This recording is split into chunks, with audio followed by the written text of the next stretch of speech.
Hello student, मैं Radheshyam electrical trainer.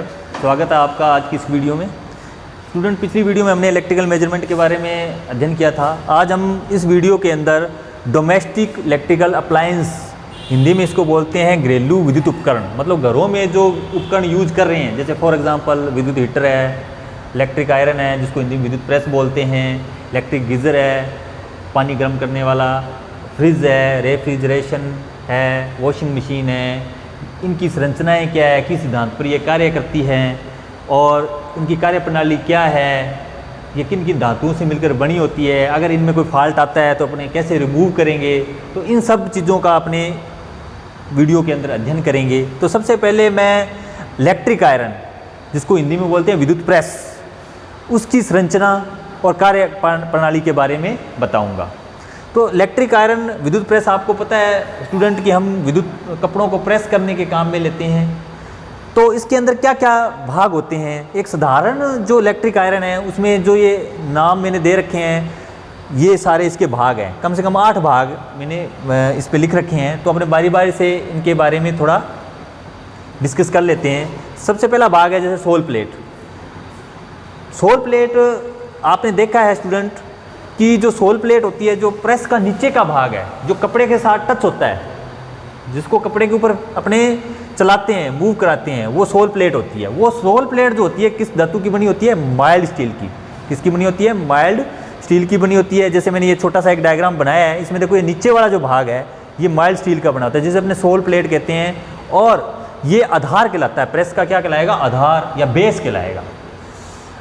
ये जो सोल प्लेट है थोड़ी मोटी धातु का बना होता है, माइल्ड स्टील थोड़ा मोटे, इसका मोटा भाग होता है। इसके ऊपर क्रोमियम या निकल की प्लेटिंग की होती है। प्लेटिंग मतलब उसकी जो क्या कहते हैं, कवरिंग की होती है। प्लेटिंग का मतलब हो गया कि उस पर जो कलर है वो किया होता है निकल और उसका क्रोमियम का। वो इसलिए करते हैं कि अपने जब कपड़े से इसको कपड़े पर इसको चलाते हैं तो कपड़ा इसके साथ चिपके ना, इसलिए अपने निकल या क्रोमियम की कोटिंग करते हैं। अब दूसरा भाग है स्टूडेंट इसका हीटिंग एलिमेंट। देखो सबसे मेन काम इसी हीटिंग एलिमेंट का ही है। हीटिंग एलिमेंट इसके अंदर जो यूज कर रहे हैं अपने, वो नाइक्रोम का होता है, नाइक्रोम धातु। तो स्टूडेंट नाइक्रोम धातु आपको पता है किससे मिलकर बना है? निकल प्लस क्रोमियम से मिलकर बना होता है। निकल प्लस क्रोमियम से मिलकर बना होता है। और इसका जो प्रतिरोध होता है बहुत उच्च होता है। इसका जो प्रतिरोध बहुत उच्च होता है। तो प्रेस जो होती है वो जूल के ऊष्मा सिद्धांत पर ही कार्य करती है। तो जूल का ऊष्मा सिद्धांत आपको पता है कि जब किसी उच्च प्रतिरोधक धातु में से धारा प्रवाहित की जाती है तो वो धातु क्या उत्पन्न करता है? ऊष्मा उत्पन्न करता है। जो उत्पन्न ऊष्मा होती है उसका यूज अपने प्रेस करने में, पानी गर्म करने में या चाय बनाने में कर सकते हैं। तो इसी के हिसाब से उन अनुप्रयोगों के आधार पर ही अपने वो उपकरण तैयार करते हैं। जैसे चाय बनाने के लिए इलेक्ट्रिक केटल यूज कर रहे हैं, तो अपने जो हीटिंग एलिमेंट तो वो यूज कर रहे हैं नाइक्रोम का ही, क्योंकि ऊष्मा का सिद्धांत उसी पर लग रहा है। तो हीटिंग एलिमेंट, जिसको हिंदी में अपने तापक तंतु भी बोल सकते हैं, ये जो तापक तंतु है ये नाइक्रोम का बना होता है और इसमें अपने धारा प्रवाहित करते हैं जिससे ऊष्मा उत्पन्न होती है। और उस उत्पन्न ऊष्मा से ही अपने प्रेस गर्म होती है, उसकी जो सोल प्लेट गर्म होती है। सोल प्लेट गर्म होकर ही तो कपड़े को वो क्या करती है? अपने प्रेस करती हैं।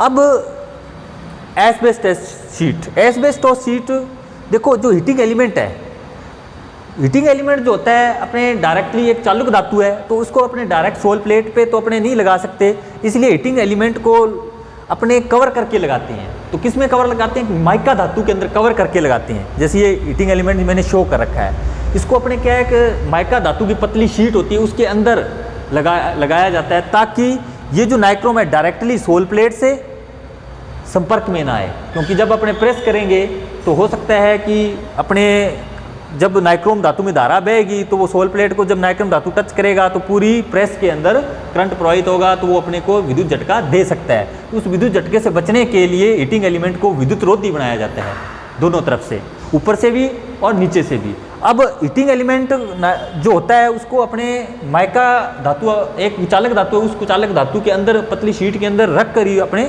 सोल प्लेट के ऊपर उसको रखते हैं। अब बात आती है स्टूडेंट एस्बेस्टोस शीट।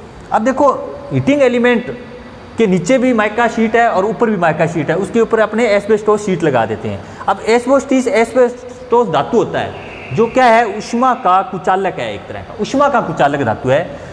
यह क्या करता है कि जो हीटिंग एलिमेंट है इसके ऊपर लगती है। अब जो हीटिंग एलिमेंट जब ऊष्मा उत्पन्न करता है तो वो ऊष्मा ऊपर की तरफ न जाए, हैंडल की तरफ न जाए, उसको रोकने के लिए एस्बेस्टोस शीट लगाते हैं ताकि वो ऊष्मा ऊपर टकरा के एस्बेस्टोस शीट से टकरा के नीचे सोल प्लेट पे गिरे और सोल जो प्लेट है ज़्यादा से ज़्यादा गर्म हो और अपनी जो ऊष्मा है वो व्यर्थ न जाए। इसके बाद है चौथा जो इसका पॉइंट है प्रेशर प्लेट।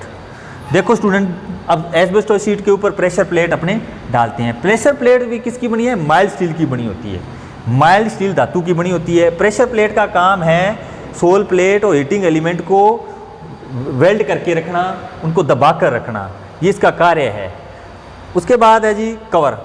अब इन सब धातुओं को इन सब पॉइंट्स को, जैसे सोल प्लेट है, हीटिंग एलिमेंट है, एस्बेस्टोस है, प्रेशर प्लेट है, इनको कवर करने के लिए प्रेस के ऊपर एक कवरिंग होता है, कवर किया और ढक्कन होता है जिसको अपने ढक्कन भी बोलते हैं। यह आयरन शीट का बना होता है ये ढक्कन, और इसको बोल्ट के द्वारा अपने कस देते हैं सोल प्लेट के साथ। उसके बाद है जी इसका हैंडल।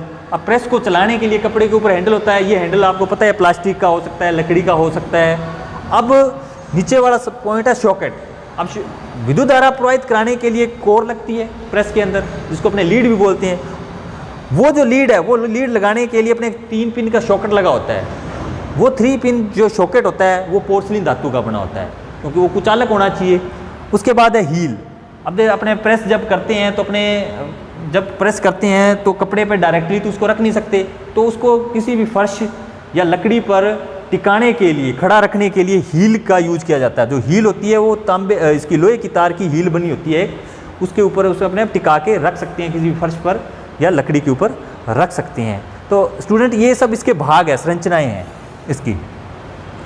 तो इसकी कार्य प्रणाली मैं अभी डायग्राम बना के आपको समझा देता हूँ।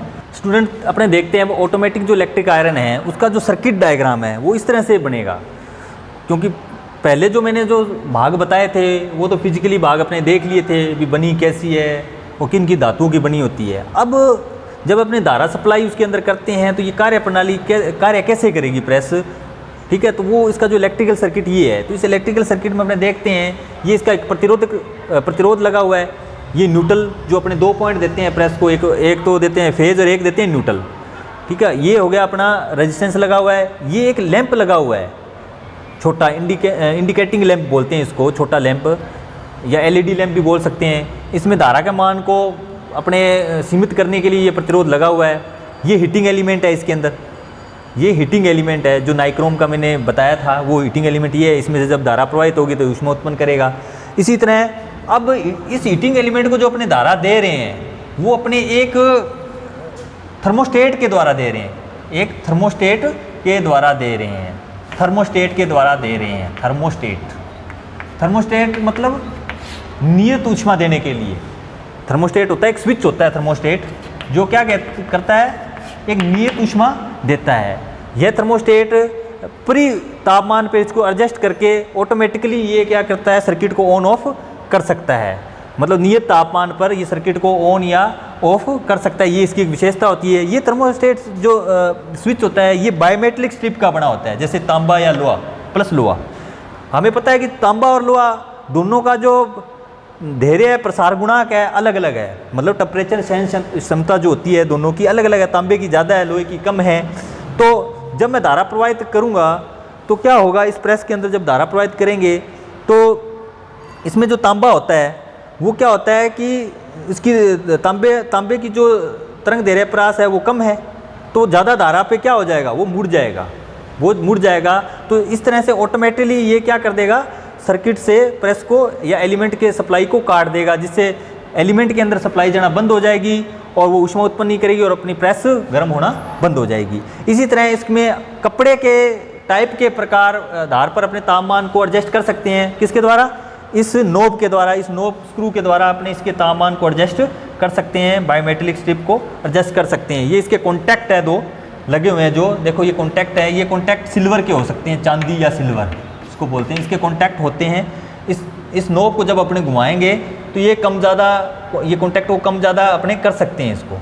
तो इस तरह से ये जो बायोमेट्रिक स्ट्रिप है अपना काम करेगी, द्वितीय धातु काम करेगी। मतलब जब धारा ज़्यादा प्रवाहित होगी तो क्या होगा कि एक धातु इसमें से क्या होगा, जल्दी मुड़ जाएगा और वो कनेक्शन को क्या कर देगा, कट कर देगा। कनेक्शन कट होते ही धारा जानी बंद हो जाएगी हीटिंग ऑयल के अंदर, हीटिंग कोयल के अंदर, और हीटिंग कोयल अपना उष्मा देना बंद कर देगी और प्रेस बंद हो जाएगी और अपना कपड़ा है वो जलने से बच जाएगा। तो इस तरह से स्टूडेंट ये ऑटोमेटिक इलेक्ट्रिक आयरन अपना कार्य करती है।